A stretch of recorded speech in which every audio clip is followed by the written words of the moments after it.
আজ শনিবার, ঘড়ি কাটা এখন সকাল 8:30টার মতন বাজে। আজকেও এখানে একটা মেঘলা দিন। আজকের এখানে টেম্পারেচার ওই ধরে নিন 3 ডিগ্রি থেকে 5 ডিগ্রির মধ্যে আছে।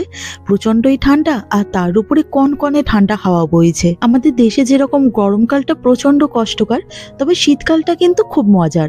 তবে ইংল্যান্ডের শীতকাল আমাদের দেশের থেকে অনেকটা আলাদা, কারণ উইকডেজ হোক বা উইকেন্ড, এখানকার শীতকাল মানেই হলো একরাশ হতাশা আর একাকিত্ব। আর এই রকমই কনকনে ঠান্ডায় কাটানো একটা উইকেন্ডের বিশেষ কিছু মুহূর্ত তুলে ধরলাম আপনাদের সামনে আমার ব্লগের মাধ্যমে। তো নমস্কার, মহুয়াজ ডেইলি ব্লগে আরো একবার আপনাদের সবাইকে স্বাগত জানাই। আশা করি আপনারা সবাই ভালো আছেন। অন্যান্য উইকেন্ডের মতন আজকেও সকালটা শুরু হলো 2 কাপ চায়ের মাধ্যমে।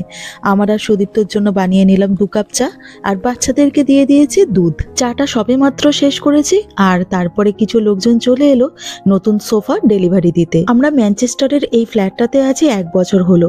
তো এই ফ্ল্যাটে ঢোকা থেকেই আমাদের যারা লেটিং এজেন্ট আছে তাদেরকে বলে যাচ্ছে এই সোফাগুলো চেঞ্জ করে দেওয়ার কথা, কারণ সোফাগুলোতে প্রথম থেকেই এত বিচ্ছিরি দাগ পড়ে আছে যে দেখতে খুব বাজে লাগে। আর তার উপরে টুকু এতটাই দুষ্টু যে এর উপরে যদি কোনো কিছু চাপা দিয়ে রাখি তাহলে সেটাকে সবসময় সরিয়ে দেয়। তাই এমনি সময়তে তো তবু ঠিক আছে, কিন্তু বাড়িতে লোকজন এলে না বড্ড বিচ্ছিরি দেখতে লাগে। তাই আমরা আমাদের লেটিং এজেন্টকে জানিয়েছিলাম যে এটাকে যেন চেঞ্জ করে দেওয়া হয়।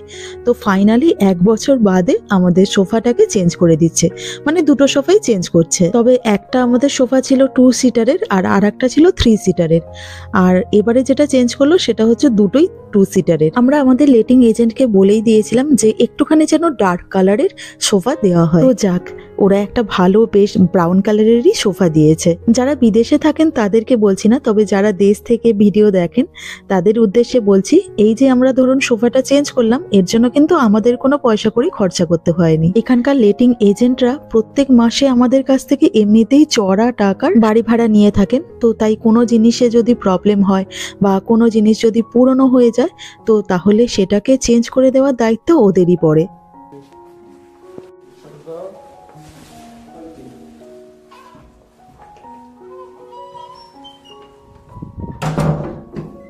সুদীপ্ত আবার সোফার জায়গাগুলোকে একটু চেঞ্জ করলো, মানে আগে যেরকম সোফাগুলো মুখোমুখি ছিল এখন রেখে দিয়েছে পাশাপাশি। এতে করে মনে হচ্ছে যেন সামনেটা কতটা জায়গা বেড়ে গেছে, আর দেখতেও বেশ ভালো লাগছে। নিচে যে দুটো কার্পেট পেতে রেখেছি এই দুটো বেমানান, কিন্তু কিছু করার নেই, কারণ আমার বাড়িতে একটা ছোট বাচ্চা আছে আর পরের জিনিস, তাই একটুখানি বেশি সযত্নে রাখতে হয়। এই দুটো কার্পেট পেতে রাখার জন্য নিচের যে কার্পেটটা সেটা থাকে পরিষ্কার। তাছাড়া এখানকার যে লেটিং এজেন্টরা আছে তারা একটু সামান্য কোনো কিছু নোংরা হলে গলা কাটার জন্য একদম রেডি হয়েই থাকে। যাই হোক, এদিকে আমি আমার ঘরের টুকটাক কাজকর্মগুলো শুরু করে দিলাম। আমাদের দেশে শীতকালের উইকেন্ড মানেই হলো কোথাও ঘুরতে বেড়াতে যাওয়া বা চড়ুই ভাতি প্ল্যান করা, এইসব। আর এখানে শীতকালে কোথাও ঘুরতে বেড়াতে যাওয়ার কথা তো ভাবাই যায় না। তাই উইকডেজ হোক বা উইকেন্ড, প্রত্যেকটা দিনই ওই ঘরের কাজকর্ম করে ঘরের মধ্যে বন্দি হয়ে আমাদের কেটে যায়। তাই আমরা মাঝে মধ্যেই কয়েকটা বাঙালি পরিবার মিলে গেট টুগেদারের প্ল্যান করে নিই। এতে আমরাও বেশ আড্ডা দিতে পারি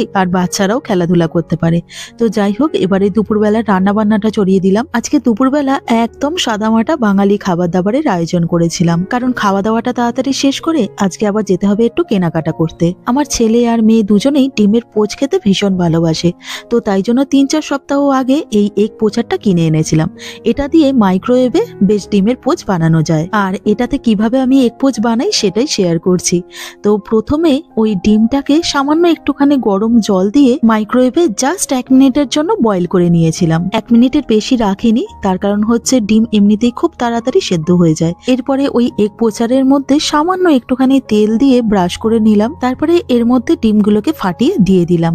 আর দেখুন, মাত্র 1 মিনিটের জন্য ডিমটাকে বয়েল করেছিলাম, আর তাতেই কিরকম একটা সাদা রং ধরে গেছে। তাই 1 মিনিটের বেশি যদি মাইক্রোওয়েভে আমি গরম করতাম তাহলে বোধহয় ডিম সেদ্ধই হয়ে যেত। এরপরে এটাকে আবার চাপা দিয়ে মাইক্রোওয়েভে দিয়ে দিলাম আমি 1 মিনিটের জন্য। 1 মিনিটের বেশি কিন্তু আমি আর রাখিনি, আর 1 মিনিট বাদে বার করে দেখছি পোচ দারুণ সুন্দরভাবে রেডি হয়ে গেছে, সামান্য কোনো কাঁচা ভাব নেই।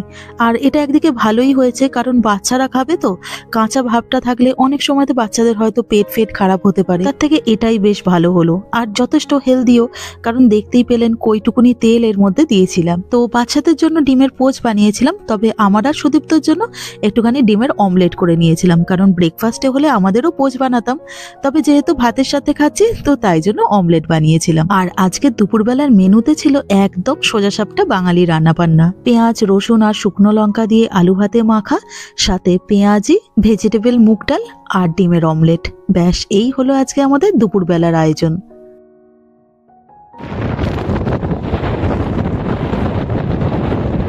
হাওয়ার আওয়াজটা শুনতে পেলেন? আমি এত বড় একটা মানুষ হয়েও যেদিকে হাওয়া বইছে তার উল্টো দিকে দাঁড়িয়ে থাকতে পারছি না। আমাদের দেশে কালবৈশাখী হলেই আমরা ভয় পেয়ে যাই, আর এই যা হাওয়া বইছে, কালবৈশাখী তো এর কাছে কিছুই নয়। মারাত্মক কনকনে ঠান্ডা হাওয়ায় হাত পা যেন জড়ো হয়ে যাচ্ছে। দুপুরবেলার খাওয়া দাওয়া কমপ্লিট করেই আমরা বাইরে বেরিয়ে পড়েছিলাম একটু কেনাকাটা করতে যাওয়ার জন্য। আর বাইরে এসেই টুকু আর কুহু দুজনে পেয়ে গেল এই দুখানা চকলেটের প্যাকেট, তাও একদম ফ্রিতে। অ্যাকচুয়ালি এই চকলেটটা বোধহয় বাজারে নতুন আসছে, তো যে কারণে প্রমোশন করার জন্য রাস্তায় বাচ্চাদেরকে দেখে ফ্রিতে চকলেট বিতরণ করছে। এদিকে আমরা চলে এসেছি প্রাইমার্কে টুকটাক দু একটা জামা কাপড় কিনতে। ইংল্যান্ডে আসার পর থেকে জিন্সের বদলে এই জগিং প্যান্টগুলোই আমরা বেশি পরি। এগুলোর দামও কম আর যথেষ্ট কমফোর্টেবল। আমি আমার নিজের জন্যও একটা জগিং প্যান্ট নিয়েছিলাম, যেটার দাম নিল 7 পাউন্ড, আর কুহুর একটা জগিং প্যান্ট নিল 4 পাউন্ড দাম, আর তার সাথে কুহুর এই একখানা জামাও কিনে নিলাম। এটার দাম ছিল 7 পাউন্ড, কিন্তু অফারে আমরা 4 পাউন্ডে পেয়ে গেলাম। আর জামাটা দেখতে বেশ সুন্দর, মিকি মাউসের ছবি আঁকা, আর বেশ ভালো।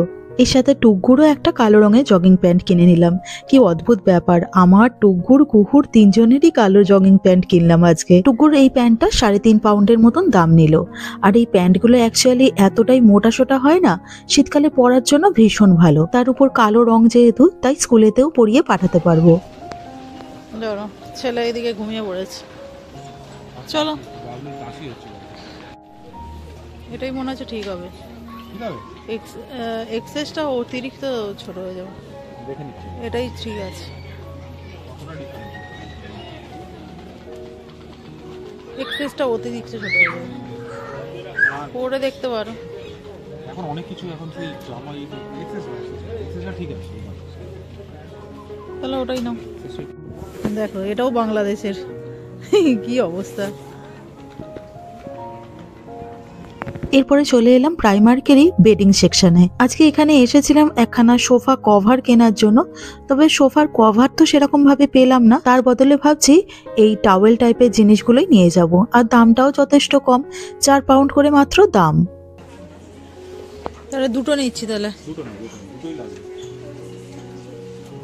চলো। এদিকে আবার পিঙ্ক কালারটা দেখে আমাদের বেশি পছন্দ হলো, তো তাই জন্য ওই দুটোর বদলে আমরা দুখানা পিঙ্ক কালারের স্মল থ্রো নিয়ে নিলাম। আর এর সাথে টুকটাক দু একটা ওই টিফিন বক্স কিনে নিয়েছিলাম। তো মোটামুটি আমাদের কেনাকাটা সবই কমপ্লিট। তো এখান থেকে আমরা চলে যাব এবারে গ্রসারি জিনিসপত্র কিনতে।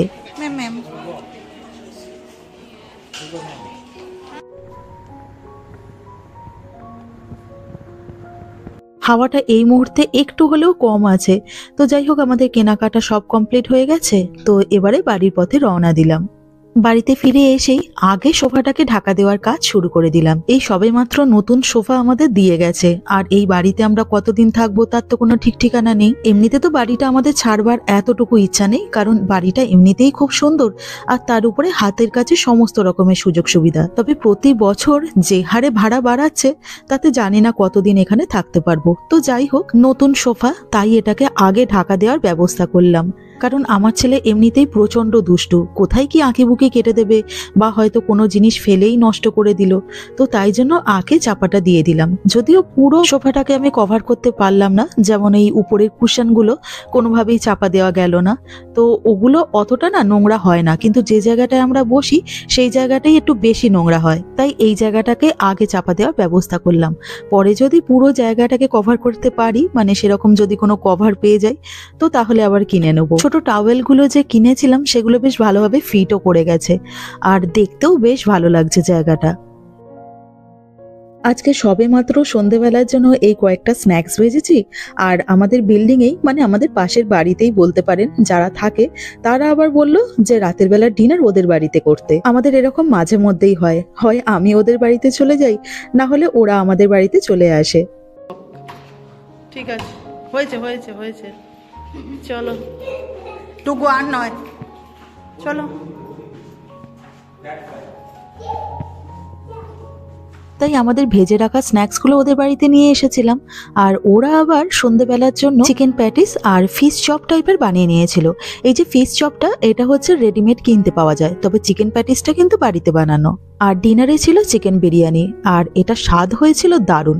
তো এই চিকেন বিরিয়ানির সাথে একটুখানি রায়তাও বানিয়েছিল। আমরা প্রায় 7টা থেকে সবাই মিলে আড্ডা মারছি, আর এখন দেখতে দেখতে প্রায় 9টা সাড়ে 9টার মতন বাজতে চললো। বাচ্চারা ওখানে বসে বসে টিভি দেখছে, আর আমার ছেলেকে দেখুন কোনো সময় যেন চুপচাপ ও বসতেই পারে না। আজকে অনেক দিন বাদে বাচ্চাদের সাথে দেখছিলাম আলিফ লায়লা। ছোটবেলাতে কি পরিমাণে দেখতাম। আর এইদিকে আমাদের রাঁধুনি মানে শতাব্দী এখন বিরিয়ানিগুলো বাড়ছে বাচ্চাদের জন্য। এখানে আরো বেশ কিছুক্ষণ টাইম কাটিয়ে তারপরে আমরা বাড়িতে ফিরবো। তো চলুন এখান থেকেই আজকের ভিডিওটা বরঞ্চ শেষ করি। তো আমার আজকের এই ভিডিওটা আপনাদের কেমন লাগলো অবশ্যই কমেন্ট করে জানাবেন, আর পারলে চ্যানেলটাকে সাবস্ক্রাইব করে দেবেন। তো সবাই ভালো থাকবেন, সবাই সুস্থ থাকবেন। দেখা হচ্ছে পরের ব্লগে। নমস্কার।